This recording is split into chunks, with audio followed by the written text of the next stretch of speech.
우리가 이 땅에 와서 사는 동안 지금까지 계속 우리는 무엇을 해왔습니다. 그럴 때로는 뭘 선택을 하죠. 앞으로 죽는 날까지 뭘 할 거예요. 하다못해 밥을 먹든지 다니던 직장을 계속 다니든지 하던 사업을 계속 하든지 뭘 할 텐데, 그러면 내 인생 전체를 돌아볼 때, 앞으로를 생각해 볼 때 뭐가 가장 잘한 일이 될까? 내 삶에 있어서 이거는 정말 잘했다, 그렇게 말할 수 있는 게 뭐가 될까? 그것은 한마디로 단언한다면 예수 믿은 일입니다. 여러분이 앞으로 살아보지 않았는데 어떻게 그렇게 확언할 수 있는가? 아니, 앞으로 살아보. 앞으로 그 어떤 것도 이것보다 더 잘한 일은 결코 생기지 않습니다. 세월이 지나면 모두가 인정하던 나이 늙어갑니다. 그럽니다. 모르는 채 영원한 게 되는 비극을 그때 후회 소용이 없습니다. 그런데 내가 여러분이 예수 믿고 구원받아서 하나님의 자녀가 되어서 죽은 후 그분의 나라에 천국에 돌아가게 될 것을 확실히 알고 살아가는 자가 되었으니 이것보다 더 잘한 선택이 어디 있겠습니까? 진정으로 구원받아 하나님의 백성이 되고 천국을 소망하며 살아가는 사람들은 영원히 돌아갈 집이 있다 알잖아요. 죽는다? 슬퍼하지 마. 그렇게 내 아버지보다 다시 돌아가는 것이니까 거기서 만날 준비다 해. 그래서 죽음을 그렇게 두려워하지 않습니다. 단지 그들이 바라는 것은 세상에 머무는 동안에 어떻게 우리 하나님의 기쁨이 되는 삶을 살 것인가, 어떻게 하나님께서 나에게 원하시는 삶을 잘 살아드리면서 아름다운 열매를 맺고 주 앞에 가지고 갈 것인가, 이것뿐이 없죠. 열심히 사업하는 것, 열심히 직장생활하는 것, 열심히 공부하는 것, 왜 그렇습니까? 세상 모든 사람은 출세하려고 그러고 더 잘 살아보려고 한다고 하지만 우리들만큼은, 그거의 확신을 가지고 천국을 바라보는 사람들만큼은 아름다운 열매를 맺고 싶은 거죠. 그걸 통해서. 그래서 하나님을 기쁘시게 하고 싶고, 그 나라에 가서 하나님이 주신 건강으로, 하나님이 주신 시간으로 이런 열매 맺어왔습니다, 보여드리고 싶어서 그렇게 살아가고 있는 것입니다. 무엇보다도 단 한 번밖에 주어지지 않는 이 땅의 삶 가운데서 나 같은 죄인을 구원하시고 자녀 삼아주시고 천국 소망을 주신 우리 아버지 하나님께 꼭 필요한 존재로 쓰임받으며 살기를 소원하며 살아가게 됩니다. 오늘 본문에 보면 세 사람 나와요. 베드로, 가룟 유다, 그리고 마띠아. 두 사람은 하나님 앞에 쓰임받은 사람이고 한 사람은 처절하게 실패한 인생으로 삶을 마친 사람 이야기입니다. 쓰신 사람, 하나님이 왜 그들을 쓰셨을까? 가룟 유다는 왜 실패했을까? 그럼 내가 하나님 앞에 쓰임받으려면 어떻게 살아야 하는가? 그것 짧은 시간에 우리가 한번 나눠보기를 원하는 거죠. 예수께서 하늘로 올라가신 그 승천의 사건을 본 제자들은 주님이 명령하신 대로 예루살렘 마가의 다락방에 모였습니다. 그리고 약속하신 성령이 자기들 위에 임하도록 마음을 같이 했어요. 오직 기도하는 일에 힘썼습니다. 전념했어요. 근데 갑자기 베드로가 일어납니다. 거기 모인 약 120명의 사람들에게 예수를 팔아치우고 죽은 가룟 유다의 이야기를 꺼내면서 제자가 12인데 하나가 그렇게 죽었으니 하나를 더 보완해야 될 것이 아니냐, 이런 제안을 합니다. 이런 걸 볼 때 베드로는 이미 예수님이 돌아가시자마자, 승천하시자마자 이미 리더의 역할을 하고 있었던 거예요. 사실 베드로는 당시 예수를 믿고 따르는 신앙 공동체에서 사람들 앞에서 주제넘게 이거 합시다, 이거 하지 맙시다 말할 자격이 없는 사람입니다. 특별히 가룟 유다에 대한 이야기는 더더욱 그렇죠. 가룟 유다가 예수님을 은 30에 팔았어요. 그건 못지않게 예수님의 기대를 받았던, 예수님의 그런 사랑을 받았던, 분에 넘치는 총애를 받았던 이 베드로는 예수께서 누군가가 꼭 필요한 시점, 정말 삶의 위기가 왔잖아요. 잡혀갔을 때 3번씩이나 예수를 모른다고 부인했던 그런 인물입니다. 예수께서 잡혀간 대제사장의 집들 밖에 서성대고 있을 때 누군가 너 어서 많이 봤는데 너 갈릴리 사람, 너 저 안에 있는 그 예수와 한 통속 아니냐? 너 그 사람하고 같이 다니던 그 사람 있지? 라며 물었을 때 베드로는 시치미를 뚝 뗍니다. 난 네가 무슨 말을 하는지 도무지 모르겠다. 좀 이따 이 사람이 아닌 것 같은데 또 물어봐요. 그때 맹세하고 부인하며 아까는 네가 말하는 게 뭔지 모른다더니 난 네가 말하는 그 사람을 모른다 라고 맹세하고 부인하죠. 똑같은 말이 3번째 들렸을 때는 어떻습니까? 성경에 그렇게 써 있더라고요. 저주하며. 내가 만약에 예수를 안다면 내 손에 장을 찢어라. 네 말대로 내가 그 말을 하고 갈릴리에서 같이 다니는 사람이라면 나 죽여. 아마 그런 심정으로 말한 것 같아요.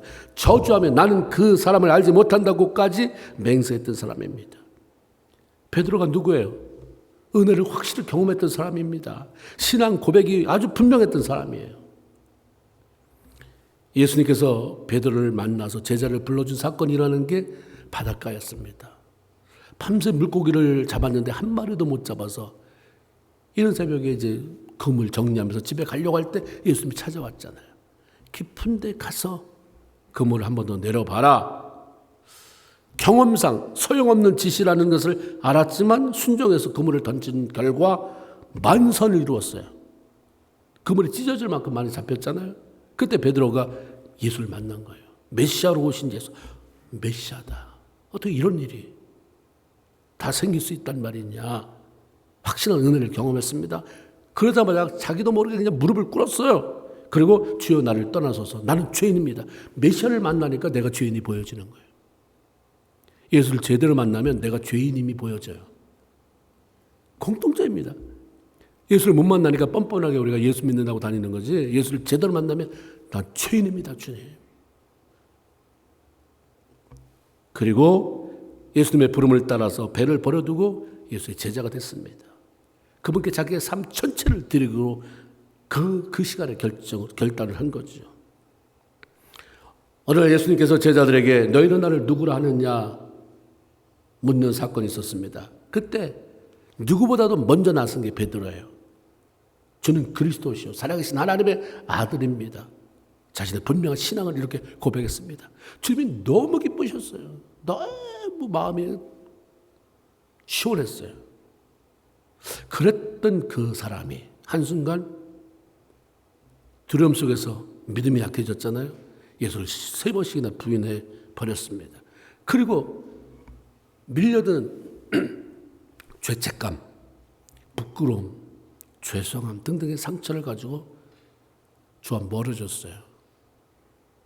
뭐 분노를 가지고 멀어진 게 아니라 자기 자신에 대한 상처를 가지고 주님 멀찍이 배회하는 자가 되어버린 거죠. 그런 그가 어떻게 오늘 여기 본문에 보면 다시 지도자의 자리에 서서 주께 쓰임을 받는 그런 사람으로 살아가고 있었는가 하는 거죠. 한마디로 말씀드리면 철저한 회개와 사죄의 은총을 경험했기 때문입니다. 베드로는 자기가 3번 예수를 부인했을 때에 닭이 우는 소리를 들으면서 주님께서 닭 울기 전에 네가 나를 3번 부인할 것이다 했던 말씀, 그리고 그때 자기가 예수님 그런 말씀하지 마세요. 다른 사람 다 주님을 부인하고 달아난다 할지라도 난 죽으면 죽었지 주님 곁에 붙어 있겠습니다 라고 자신만만하게 말씀드렸던 그때가 생각이 나서 대성통곡을 했어요. 성이 통곡하더라고요. 심한 통곡. 다시 말하면 그게 대성통곡 아닙니까? 베드로의 통곡은 회개의 몸부림이었습니다.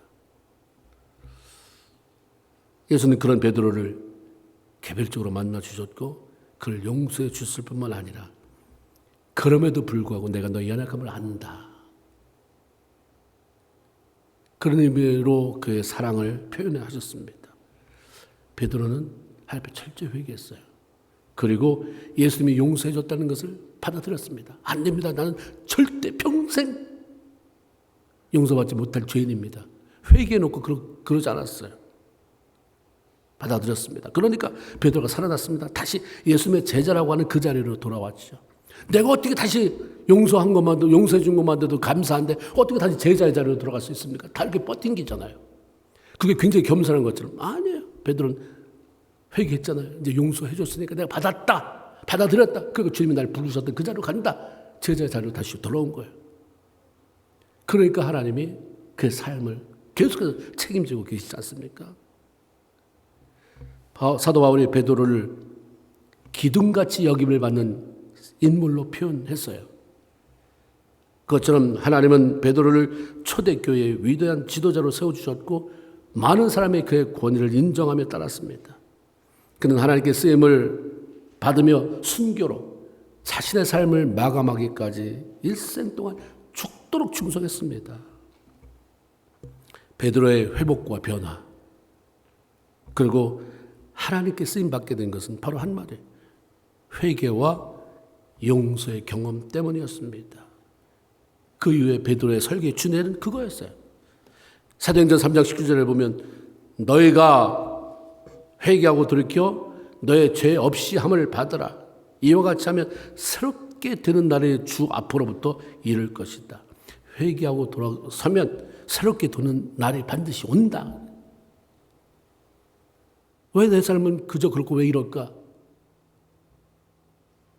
우리는 맨날 하나님 훈련이다. 기다리라고 한다. 거기 익숙해 있지만 한번 쳐다볼 것. 다시 한번 우리가 좀 더 새로운 각도로 바라볼 것은 내가 회개하지 않고 살아가고 있나? 내가 정말 예수 믿고 정말 나 같은 게 어떻게 죄 백성 됐을까 하는 대성통곡이 경험되어졌었나? 회개하고 돌이켜 죄 없이 함을 받아라. 그러면 새롭게 되는 날에 주 앞으로 찾아온다. 네 인생이 새롭게 되는 게 주님이 주어진다라고 말씀하잖아요. 주님께 쓰임받기 위한 가장 확실한 준비는 회개로 자기 자신을 깨끗게 하는 것입니다. 사도 바울도 같은 맥락에서 이런 말씀하잖아요. 큰 집에는 그릇이 있는데 무슨 그릇이 있겠느냐? 금그릇도 있다. 은그릇도 있다. 나무그릇도 있다. 질그릇도 있다. 어떤 게 쓰임받겠느냐? 금그릇이 있다고 해서 무조건 주인을 쓰겠느냐? 아니다. 그럼 뭐냐? 디모데후서 2장 21절. 자기를 깨끗게 하면 귀히 쓰는 그릇이 되어 거룩하고 주인의 쓰임에 합당하며 모든 선한 일에 준비함이 된다. 네 재질이 금그릇이다, 은그릇이다, 나무그릇이다, 질그릇이다. 이게 중요한 게 아니라 깨끗한가 아닌가가 중요하다. 오늘날 우리는 그러잖아요. 저 사람은 금수저, 나는 흙수저. 그 세상 사람이 말하는 건데 우리 예수 믿는 사람도 금수저 되고 싶다. 나는 은수저다. 나는 흙수저도 안 된다. 그게 중요한 게 아니다. 너희는 그런 기준이 아니라 네가 내면을 깨끗하고 살아가느냐. 나와 꺼리낌 없이 관계를 개선하고 살아가느냐 아니냐가 나한테 쓰임받는 것이다. 아니다를 결정한다. 쓰임받을 때 어떤 것도 대체할 수 없는 은혜와 축복이 우리에게 임한다는 거죠. 하나님께 쓰임받는 절대적인 조건은 외적인 스펙을 쌓는 게 아닙니다. 필요하죠. 열심히 공부하고 열심히 뭘 해서 돈을 벌어서 다른 사람이 볼 때 저 사람 부자야. 저 사람 공부 많이 했어. 저 사람은 대단한 그런 인맥을 가지고 있어. 다 필요하겠지만 더러운 마음 위에 쌓아진 스펙이 어떻게 사용되겠느냐. 그런 거죠. 회개하고 자신을 정결케 하는 것. 삶의 방향을 돌리는 것이 이 땅에서 성공하는 비결이요. 하나님의 쓰임받는 비결이라고 우리에게 가르쳐주고 있는데 바라기는 우리가 주님 말씀하신 그대로 매일매일 회개하는 삶. 회개하려면 자동차에 속력을 내는 것처럼 그래가지고 회개가 안 돼요. 반드시 시간을 내야 돼요. 나를 돌아볼 수 있는 시간들. 우리는 그냥 지금 잘못했습니다. 다 잘못했습니다. 그러면 회개했는 줄 아는데 조용히 자기를 성찰하는 시간을 가져야 된다 이거죠. 돌아봐야 돼요. 돌아봐서 회개했는데 주님은 그럼에도 불구하고 나를 사랑하시는 그 뜨거움이 내 마음에 움직일 때 우리가 사는 거예요. 베드로와 달리 본문에 언급된 가룟 유다는 인생을 실패로 마감했습니다. 하나님의 영광을 위해서 복된 일에 쓰임 받도록 예수님께서 제자로 불러주셨는데 예수 팔고 죽는 비극으로 인생을 마치잖아요. 가룟 유다는 예수께 사형 선고가 내려진 것을 알게 됐을 때 자기가 한 일이 얼마나 어리석고 어처구니 없는 일이었는지 뉘우칩니다.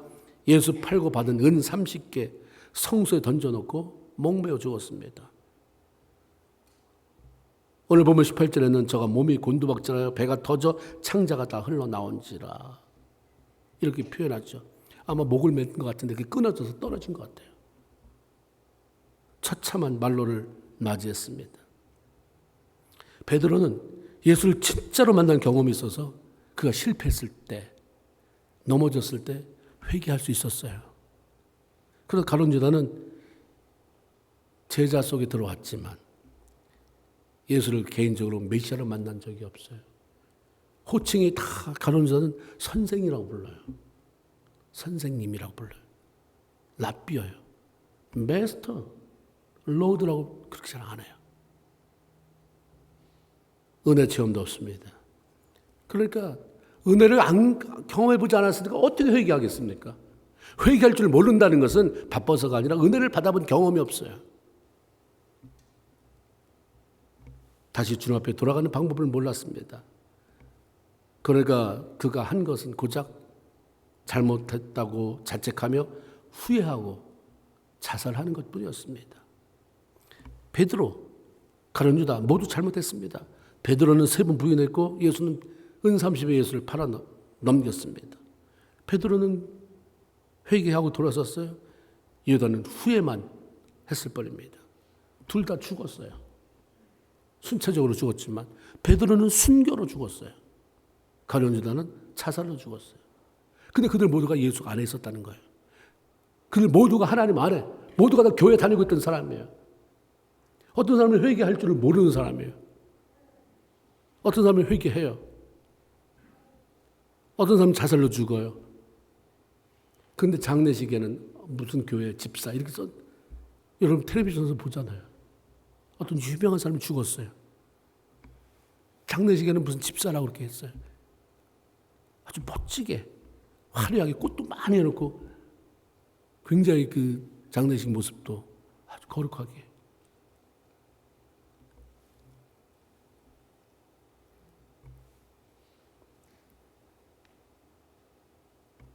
신앙생활에서 은혜 받는 거 참 중요해요. 능력 받는 거 참 중요한데 그건 반드시 회개를 통해서 주어집니다. 회개해야 기도문이 열려요. 기도문이 안 열리는 것은 회개가 안 된 거예요. 회개를 못하니까 뚜껑이 꽉 닫혀 있는데 콜라 뚜껑만 따면 퐁 거품이 올라오고 꾸역꾸역 올라올 텐데 그게 안 열리는 거예요. 열릴 때까지 몸부림치는 것은 우리 몫이에요. 사탄은 회개할 줄 모릅니다.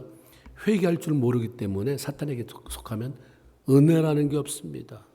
17절에 보면 가룟 유다도 처음에는 똑같이 사도로 부름을 받은 동료였다 이렇게 말합니다.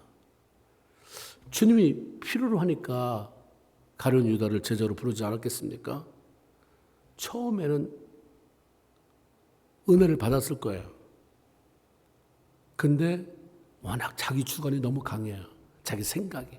예수의 제자로 들어왔다면 주인이 시키는 대로 해야 되는데 내 고집이 너무 강한 거예요. 자기 고집대로 행해요. 회개할 줄 모르니까 자꾸 마귀의 조종을 받고 주님을 대적하는 자가 됩니다. 우리 비단이면 어둠이에요. 주님이 우리를 다스리든가 아니면 사탄이 다스리지 중간에는 아무것도 없습니다. 회색지대는 없어요. 예수의 제자를 부름을 받았지만 그분 앞에 순종이 안 되니까 사탄이 지배하는 거예요. 조정해요. 주님을 대적하는 자가 돼요. 그 놀랍게 그 안에 있으면서 주님을 대적해.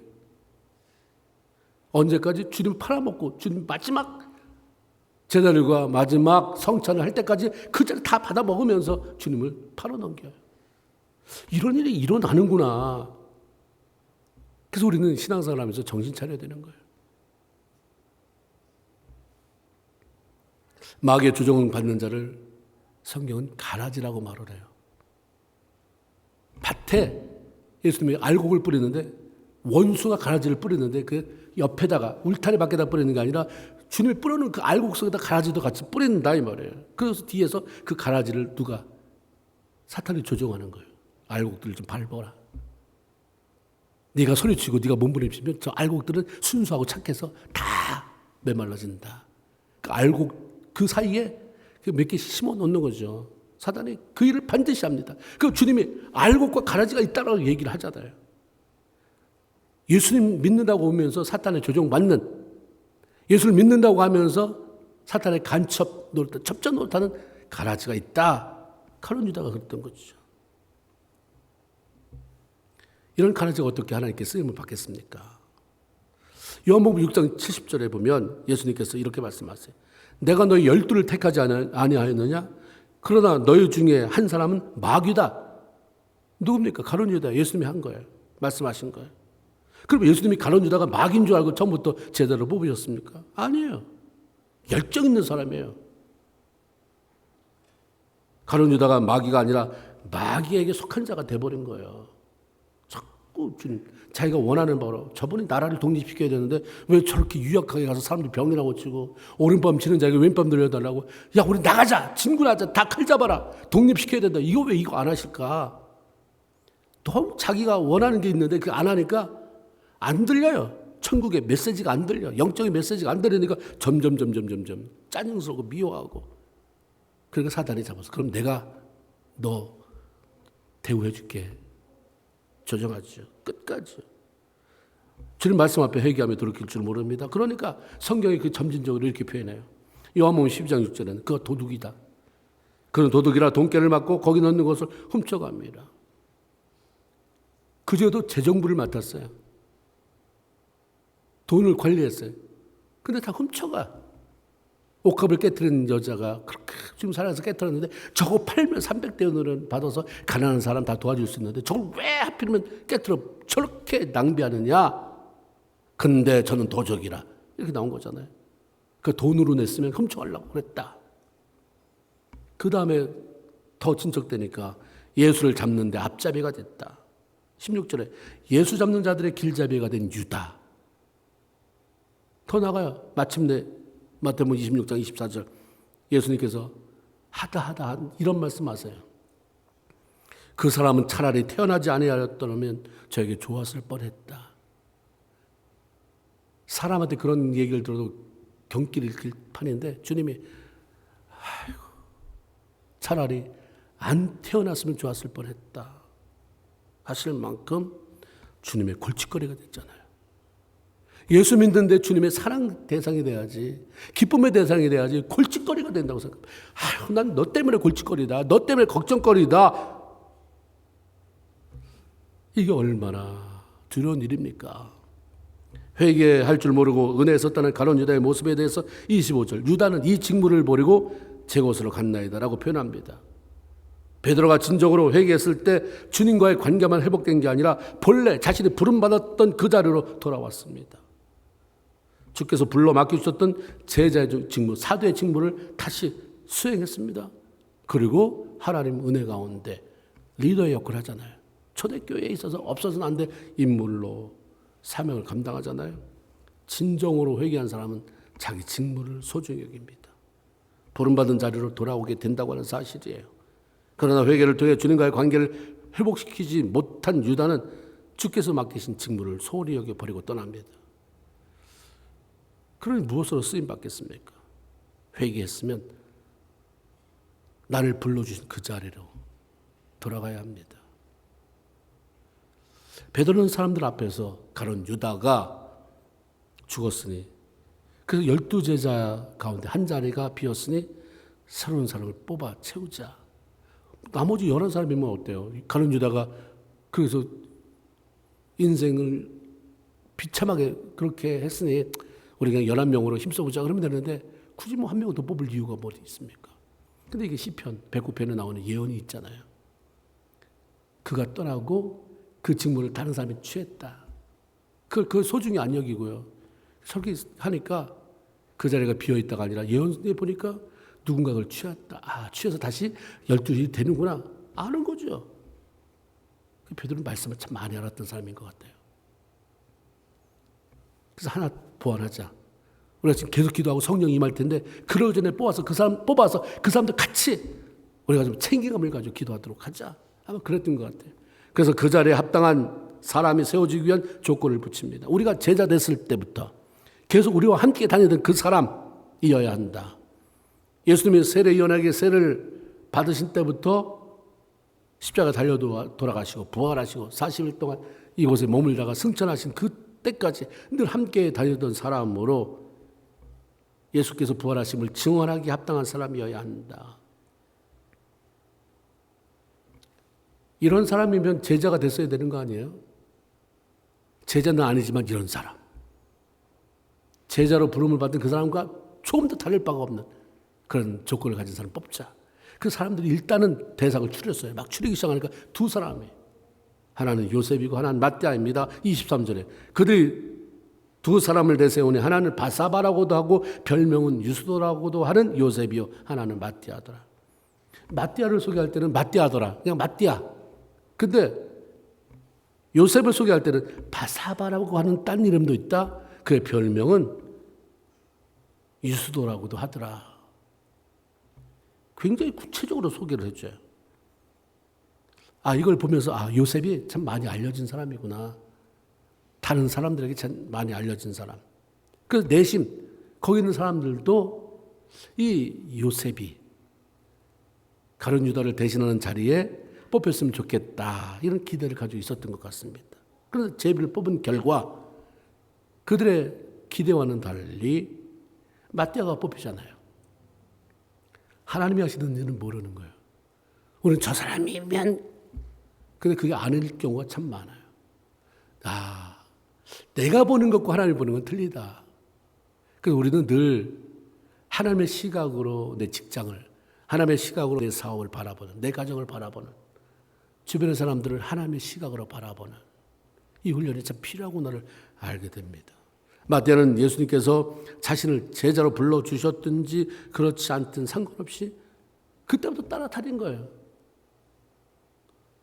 나 이만큼 따라다녔으면 이제 나 뭐라도 한 자리 줘야 되는 거 아니야?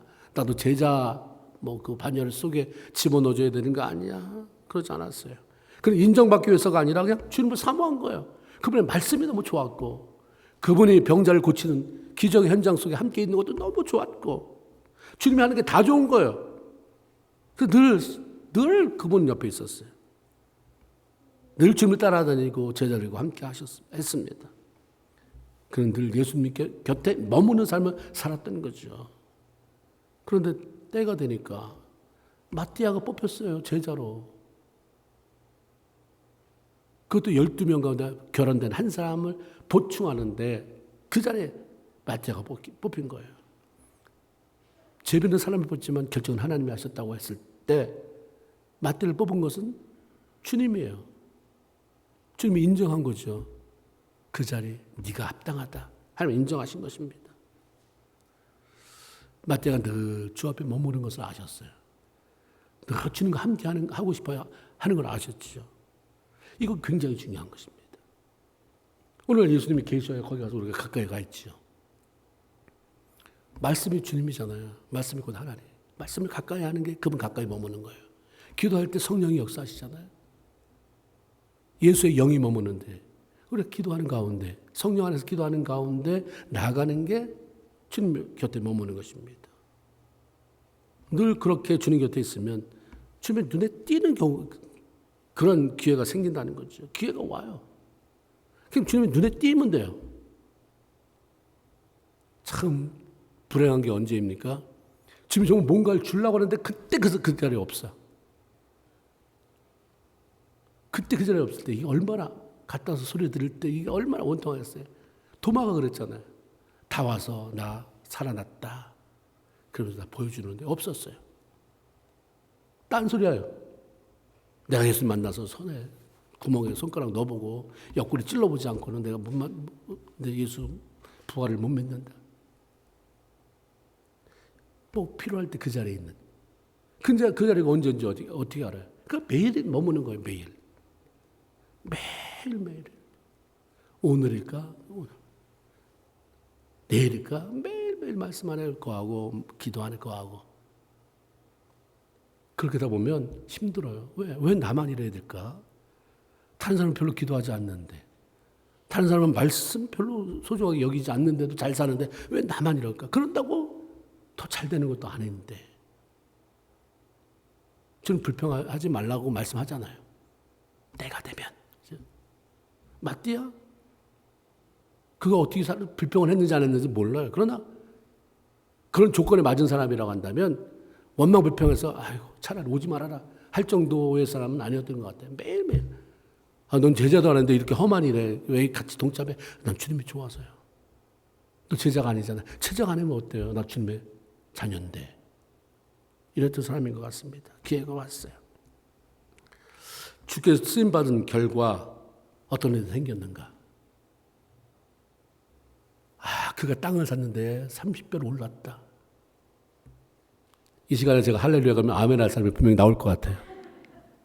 그런 얘기는 안 나와요. 안 나오는데 한 가지 요한계시록에 21장 14절 그 성의 성곽에는 12기초석이 있고 그 위에는 어린 양의 12사도의 12이름이 있더라. 뭐에 대한 얘기예요? 새하늘, 새 땅, 새 예루살렘의 성과 기초석에 대한 이야기입니다. 새 예루살렘에 세워진 그 놀라운 성곽에 12돌이 있는데 다 보니까 보석 이름이 다 있어요. 한번 보세요. 보석 이름. 근데 거기에 12사도의 이름이 각각 적혀 있어요. 원래대로라고 한다면 11명 플러스 거기에 누구 이름이 있어야 되는 거예요? 가룟 유다의 이름이 있어야 되는 거예요. 이다음에 우리가 천국에 가게 되면 보게 될 것 같아요. 할리우드만 가도 여러분 바닥에 벽돌 같은 데다가 배우 이름이 써가지고 거기다 다 박아놨잖아요. 길에다가. 그 사람 누군지 모르지만 그 사람이 몇십 년 전에 배우래. 그러면서 우리가 그 사람이구나. 어떤 영화에 나왔던 배우래. 그러면서 내가 그 사람의 이름을 봤다는 것, 밟아왔다는 것.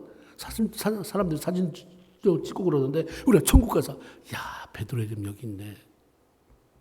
야고보, 요한 다 여기 있네. 근데 가룟 유다의 자리에 누가 들어갔겠어요? 마띠아가 들어갔겠죠. 이게 어찌 된 일이냐. 직무를 버리고 가니까. 회개하고 돌아오지 못하니까. 이게 끝까지 내 자리를 지키는 것은 굉장히 중요하다. 내 회개하고 돌아와서 하나님 날 뭘 가장으로 불러줬느냐? 그 자리에 가장으로.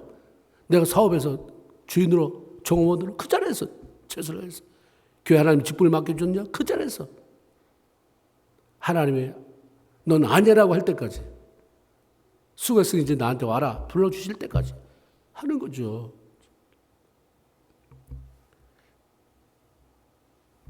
가룟 유다가 주님을 팔아넘기고 회개하지 못하고 직분을 던져버리고 자살했을 때 그 영광이 떠나가 버렸어요. 그리고 조용히 요란하지도 않지만 늘 주 앞에 머물렀던 주님과 함께했던 마띠아가 그걸 차지했다 이 말입니다. 회개하고 삶을 돌이켜 주와 함께 하는 자가 쓰임 받는 거예요. 변함없이 매 순간 주님과 함께하며 그분 앞에 머무는 사람이 어느 순간 쓰임을 받게 되는 것입니다. 그렇게 주께 멋지게 쓰임 받으며 주님 맞이할 준비를 하나하나 착실하게 잘해 나가는 그 과정이 너무 기쁘고 행복해서 나만 할 수 없어 다른 사람에게 나눠주며 다른 사람을 살리며 살아가는 저희 여러분 모두가 되기를 주의 이름으로 축원을 드립니다. 아멘. 기도합시다.